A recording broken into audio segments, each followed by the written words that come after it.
Beyond the Echo Cavern by BreAnna Teschendorf, Chapter 27, Trial by Blood. The children did not worry about the snakes following them. They were certain that they had not been spotted and had left quietly enough to avoid detection. They were all aware, however, how narrow their escape had been, and they rejoiced on the inside at the perfect timing that had once again been their salvation. After they walked hurriedly in silence for about half an hour, their arms and backs were tense. Charlie was the first to stop. He leaned against the wall, panting. "I think we can slow down now," he said. "Oh, good," sighed Annika, as she squatted down to drink from the stream that was still filling half of the passageway. Gabe also knelt and took a long drink of water. "It tastes all right," he informed Charlie, "even if it does smell like medicine."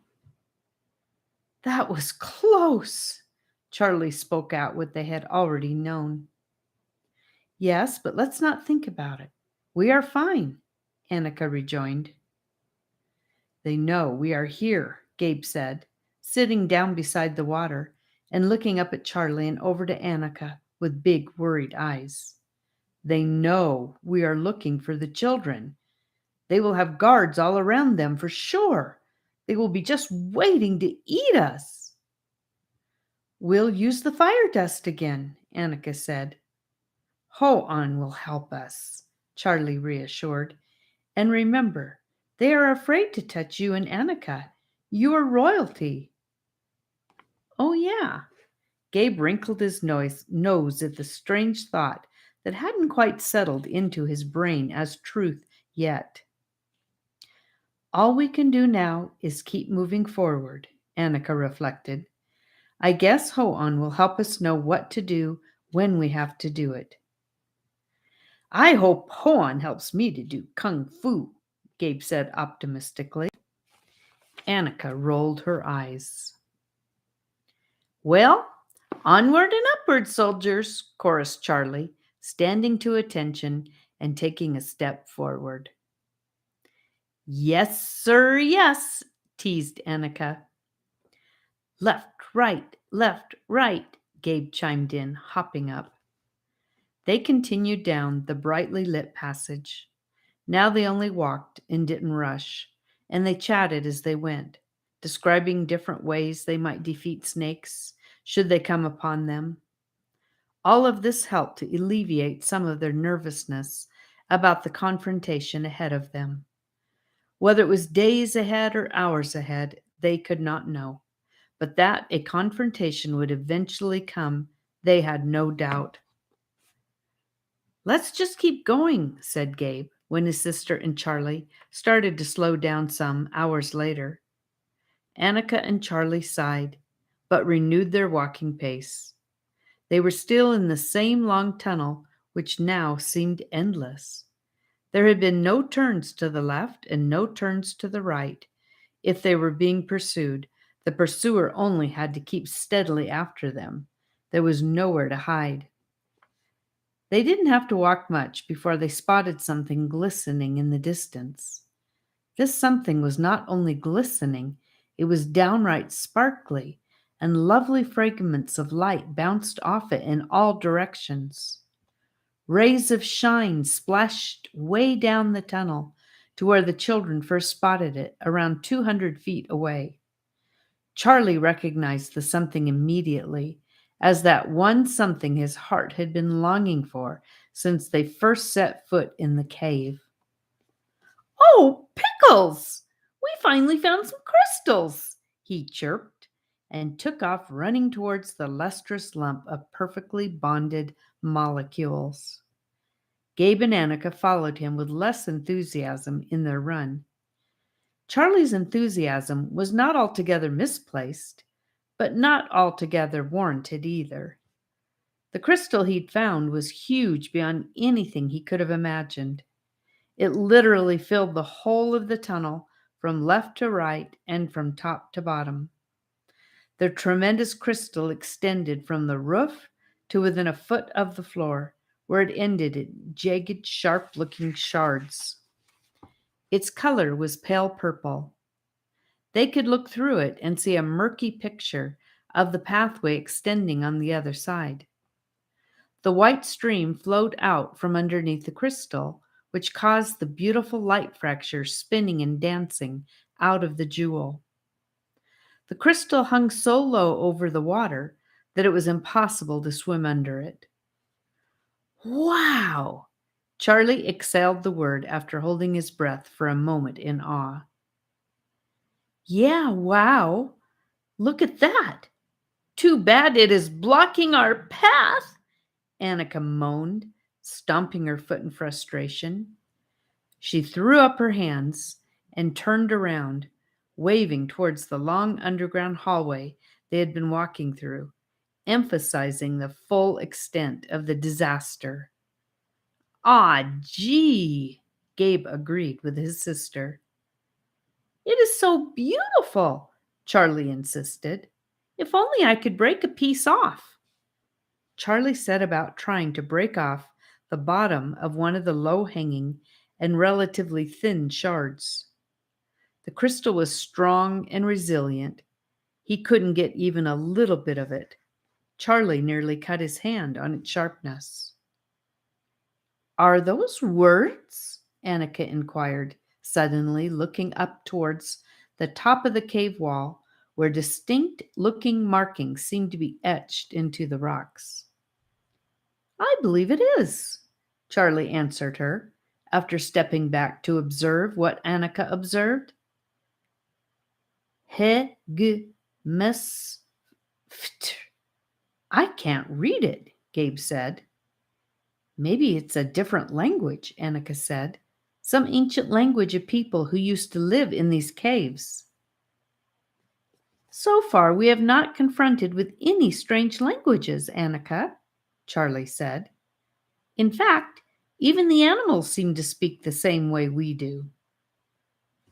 Maybe something special happened to our brains so we can understand them but not read the writing, said Gabe, who had watched a lot of TV shows before coming to Pertamayan. Maybe, said Charlie doubtfully. It just looks like it got dusty to me. He dipped his hands into the water, walked over to the wall, and said, Give me a boost, guys. They boosted him up awkwardly, each with a hand under one of his feet. Charlie reached his hands up as far as he could and whipped at the words. Thick black layers of dirt came off onto his hands. The words became clear as he rubbed away. Healing comes after. Healing for what? Annika asked, looking up at the wall after she and Gabe let Charlie back down to the floor. Comes after what? Seems like the more important question, Annika, Charlie quipped. Comes after anything bad, said Gabe sagely, though perhaps he did not realize the wisdom of his statement. Is this meant to be a warning? Who wrote it there? Annika continued to wonder aloud. Let's consider what we know about the cave, Charlie began, ticking each point off on his fingers as he recited. There were lost children here. There are snakes, but I don't know if they can write. Hoan came in at some point and rescued some children. There is the witch, Gondol. So it could be a threat, but it doesn't sound scary. It sounds hopeful, really. Yes, well, thank you for considering all of that, Charlie, Annika responded, a note of irony in her voice. No problem, he smiled, not noticing Annika's tone. What do we do now? Gabe demanded. We crawl under it, Charlie answered him immediately, as if it were the most obvious thing in the world. No, no, no. Annika shook her head from left to right with each no. Why not? Charlie asked her, astonished. Why not? Why not? Annika leaned towards him as she spoke, her eyes flashing with disbelief. Are you serious? Because we will be cut to shreds if we try to crawl under that. Why not? She repeated his ludicrous question again, honestly amazed with his being so dense.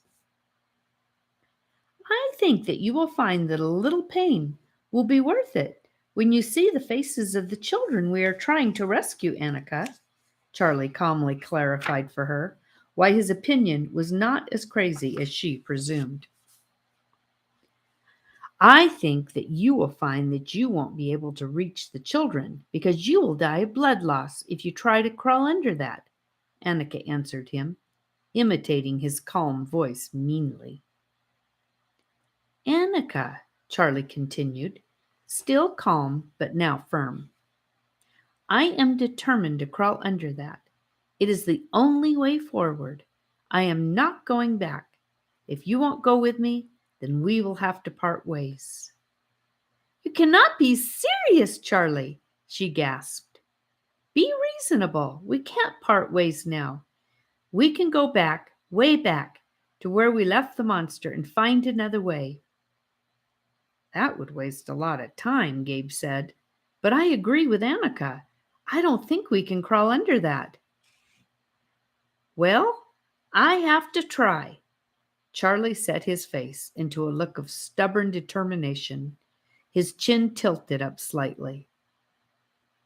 So, this might be goodbye? Annika said, haltingly, still in disbelief. Charlie's face flashed with shock. He had been set on convincing Annika. He hadn't really thought that their disagreement would lead to a goodbye. However, he quickly resumed his look of determination. He said with less confidence in his voice than was on his face, I guess so. Oh, Charlie! Gabe burst out and threw his arms around Charlie with uncharacteristic abandon. Charlie looked surprised for a second and then hugged him back. Don't worry. I'm sure I will see you again on the outside. I know that I can rescue those children safely, or Juan wouldn't have picked me for this journey, he said with false cheerfulness. Charlie, he picked all of us together. I don't know if you can do it alone. Annika burst into tears and threw her arms around Gabe and Charlie. Charlie was the first to break the huggle up. I will be fine, he said with finality, not willing to become emotional and be swerved from his resolve. Be bold and brave, Charlie. Gabe grinned at him and patted his arm. We'll see you somewhere on the other side of that crystal. It might take us a while, but we will find a way around. Okay. Annika comforted herself. She was feeling a little shaky about going back to the dark parts of the cave without Charlie, who had been so heroic. It will be fine. So, goodbye, Charlie. I can't believe this is happening. I thought, well, anyway, goodbye. See you soon, I hope. Will you get out okay? Charlie asked them. We aren't going out of the cave, Charlie. We are just trying another way. Gabe repeated their intention. Yes, okay. A new thought caused his face to relax into a smile. This has been just wonderful, all in all, hasn't it? See you soon. I can't watch you crawl under that and cut your back up, Charlie. So we are going to go now, Annika told him. Okay, he said, his smile fading. He watched as Annika and Gabe turn and start walking away down the tunnel. Even though he could still see them, he felt very alone and wondered if he was making the right decision. He nearly called after them to wait for him, but the stubborn part of him was stronger than the fearful part. He was determined to see his objective through. He turned around and faced the lovely, lethal shards of crystal, got down on his hands and knees, and began to crawl under them. "Let's try to walk slowly," Gabe urged Annika, "in case Charlie needs to call to us." "Okay," she agreed. They slunk along at half their usual pace. Gabe decided to walk in the water for fun. He took his shoes off. They glanced over their shoulder from time to time to where they had left Charlie standing. But of course, there was nothing to see. Charlie had disappeared beneath the crystal wall. The tunnel grew dim as they left the crystal behind them, and the children began to look forward to their home in the waterfall cavern with relish. They believed that the snakes had most likely left it, not having found their prey there. They were now also pretty sure that they were not being followed. Having dawdled as much as they did, the snakes would have made supper out of them if they were being pursued. The thought of the familiar room ahead of them felt comforting to their lost and longing little hearts. "I think we must be getting close now," Gabe said, as they came to a slight bend in the tunnel. He squinted ahead of them, trying to make out the lights of the larger cavern. "It seems like we didn't walk this far," Anna began incredulously, afraid of the shifting nature of the cave, which they had discovered upon their entry. "Shush for a second, Annika." Gabe held up his hand and stopped his sister. "Did you hear that?" "No," she said, and strained her ears to listen. Softly in the distance behind them, they could hear funny, high-pitched sounds. "What is it?" she asked Gabe after a moment. "Shh, I'm still trying to listen," he responded, turning around to face the sound. "I think I just heard my name," Annika fretted. "It must be Charlie calling to us. He is in trouble. Oh no, I knew this would happen." "Well, don't just stand there, Annika. Come on," Gabe urged her as he set off in a furious sprint back towards Charlie. The siblings ran as fast as they could, stopping once so Gabe could put his shoes back on, and then once again to catch their breath. It seemed like it took them forever to get back to the volatile crystal. They hadn't heard Charlie yell for a while, and they feared the worst. At last they arrived and squatted down to peer under the crystal wall. Charlie was nowhere to be seen. The space was empty. "Charles!" Gabe hollered under the crystal. "Look, Gabe!" Annika grabbed his shoulder and pointed to some dirt smeared with blood. "He must have survived and kept on walking," Gabe reasoned, trying to keep panic from rising in his stomach at the sight of the blood. "Or someone dragged him away," Annika burst out, shrill with emotion. "Oh no, that must be why he yelled."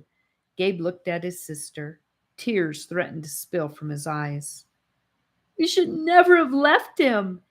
Annika stood up and put her hands over her face in despair. "We need help." Gabe looked around as if expecting help to appear magically from thin air. "You came back!" A cheerful and familiar voice startled Gabe and Annika from the other side of the crystal divide. "Charlie!" they both announced in unison, falling back onto their knees and peering under to him. "Hi, guys! You came back!" Charlie was also on his stomach, smiling back at them. "What happened? Why did you call us?" Annika asked, feeling certain that Charlie must be in danger, even though he smiled. "I made it through," Charlie announced, pleased with himself. "I yelled and yelled, but I didn't think you could hear me, so I walked on, but ran back just now when I heard you call me." "Wait a minute. You called us all the way back here just to gloat?" Annika demanded, her voice rising with anger. "Yes. No. I called you back to tell you that it's okay. What? Annika's voice was at full volume now. Gabe was just sitting there with his mouth open, trying to work it all out. Yeah, you can do it. You can crawl under too. No way, Charlie. Gabe shook his head. We can see your blood there. He pointed to the stain on the ground. Oh, that? That's nothing. It did hurt, but only for a second. There is healing on this side of the crystal. His voice had never sounded so enthusiastic. What are you talking about? Annika didn't sound as angry as she had a moment before. I'm talking about what the sign says, Annika. Charlie was on full throttle now. It is okay to crawl under. There is a kind of sponge growing on this side, and it sounds crazy, but it takes the pain away. Yeah, honestly, it even sealed my cuts up. I don't believe it, Annika informed him. Annika! Charlie pounded his fist on the ground. Why would I lie to you? I believe you, Charlie. Here I come, Gabe chimed in. Gabe was down on his tummy, wriggling forward before Annika could protest or stop him. She might not have tried to stop him anyway, though. She knew that Charlie had no reason to lie to her. She also knew, by this time unequivocally, that Pertamayan was a surprising and anomalous place. Okay, I'm right behind you, Gabe, she said, letting him get a little bit ahead, and then squirming along behind him. Ah! Gabe gasped as serious pain erupted in his back when the first shard of crystal sliced through it. Annika winced when she saw it happen and saw the crimson stain spreading over the back of his shirt. You can do it. You can do it. Just a little farther. I promise all the pain will go away completely, Charlie coaxed them reassuringly. Gabe wondered how Charlie had done it on his own, not having the promise of relief on the other side. Tears flowed from both Gabe and Annika's eyes, and several times they had to stop and lie flat to breathe through the pain. Neither of them had ever experienced anything quite so awful. Annika felt dizzy a couple of times, and if it weren't for Charlie's voice persuading her on, she might have just given up, gone to sleep, and maybe never woken up again. Their backs were sticky with the blood. It was agony. The minutes stretched into what felt like a year. Slowly but surely, Gabe reached the other side and collapsed on the ground for a moment in relief. Annika behind him shook his foot impatiently, urging him to get out so she could reach relief as well. To stand up, Gabe and then Annika were forced to drag their backs along the top of the crystal, and just as Charlie had promised, there was a plant, like moss, growing along the crystal. It was moist and smelled pungent like vinegar, but it didn't sting like vinegar. As the children's sore and throbbing backs touched the damp surface, they felt immediate relief. Coolness like menthol soaked into their most painful places, and it seemed, even deep inside of them, to fill them with a sense of healthy vigor. All the blood was soaked up, and their skin healed and grew back together within a few minutes. The experience was indescribable. It was exhilarating. All memory of the pain left them, and they stood silently as the healing process worked on them. Now I understand why you called us back. Annika fell onto Charlie's neck and hugged him hard. See? Charlie was delighted that he was right. Together again, I'm so glad we're together again.